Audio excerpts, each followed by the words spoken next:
Bismillahirrahmanirrahim. Assalamu alaikum. I have been doing a summary of the No Drama Discipline book, and it's been a while since I did a video. I have to do chapter 6 and I think the final conclusion. Chapter 6 is all about addressing behavior as simple as redirect. So essentially the idea is that when we are trying to address behavior, what we're trying to do is we are trying to redirect our children to alternate behavior. And so in this chapter, they essentially go through the redirect. Daniel Siegel loves acronyms, and so he goes through how to redirect the child. And the child can be, again, really any age. First thing is a reminder of our state as parents. How are we entering the space of redirecting our children? Reminding ourselves that we are here to, what is discipline? Discipline is about teaching. What can we teach our children? And what state do we want to be in if we are going to be teaching our children? Do we want to be in an open, calm state? Absolutely. So the first example starts with somebody, a child, saying they're going home, but then they decide to go with a friend to their house and never inform their parents. And usually if that happens with a parent, what's the parent going to do?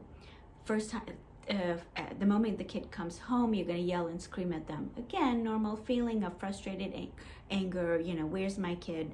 Why are they lying? However, we're going to lose them in that moment. So first thing is, the mother speaks to that child in a calm tone, one that doesn't communicate harshness and instead expresses lack of understanding and curiosity about the situation. So entering a space with curiosity. What happened? You told me that you are going to be going home after school, and that didn't happen. What happened instead? And then really hearing and listening to your child. So before you direct, remember to stay calm and to connect. So keep calm and connect. Connection is, interest, curiosity, what's happening. And then, again, this idea of check yourself. Am I, as a parent, ready? Let's say when your child first comes in, you are seething with anger or frustration. Well, maybe, you need to go eat something and you need to go do your meditation before you come and address your child. So, go get calm before you come and discipline, teach your child, okay? Second thing, just take a pause, take a breath, make sure you regulate yourself, and then connect with your child. What happened? Make sure you show love, respect, and compassion. Here's an example that they give with a small child.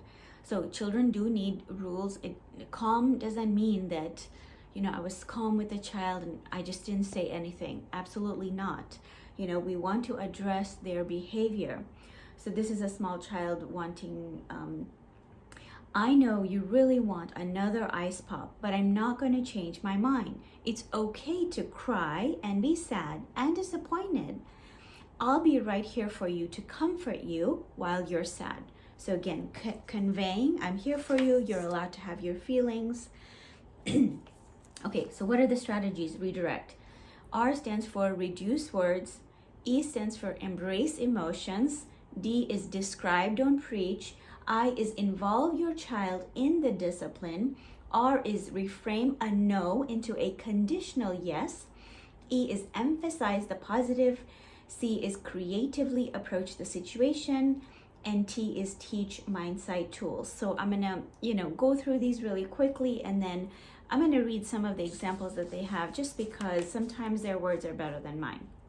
So, first thing, reduce your words. This one is a no-brainer. Nobody likes to hear lectures. Unless you're going for a lecture where you want to hear something intentionally, no one likes to hear a lecture. Even I, as an adult, if my mom comes to visit me and she goes on and lectures me about how my house is messy and I'm an adult, but I can't keep my house, whatever, past like 30 seconds, I'm checked out. So don't reduce your words. There you go. Okay. Strategy number 2, embrace emotions. Oh, by the way, with a younger child, you know, they do have this little visual of connect and address the feelings. Oh, you're really frustrated right now. Sometimes it's really hard to wait. 2, address the behavior. Hitting hurts. 3, give alternatives. Be gentle with my body, please. And then step 4 is move on. Hey, let's go outside and see if those worms are still on the sidewalk. So slightly different with younger children, but just the same idea. You know, quick, no lecturing, validate, connect, redirect. Okay, redirection strategy number 2. Embrace emotions. This is so huge. I work with adults all the time, and adults, you know, because they haven't been taught this from childhood, is they continuously connect an emotion with an action. And those two things are completely separate. So we have to help kids. If you don't want your kids showing up into therapy, and you don't want to pay thousands of dollars for therapy, help them do this. You know, help them to learn that feelings and actions are separate. You know, all feelings are valid. We are allowed to feel whatever we want to feel. We just can't do whatever we want to do. So I can feel angry. I can't throw things around. I can feel sad. I can't stay in bed all day. So a great example. I totally get it that you feel like you hate your brother right now. I used to feel that way about my sister when I was a kid, and I was really mad at her. And yelling, I'm gonna kill you, isn't how we talk to each other. It's perfectly fine to be mad, and you have every right to tell your brother about it. But let's talk about other ways to express it. I would say, and let's talk about other ways to express it. So yes to the feelings, no to the behavior.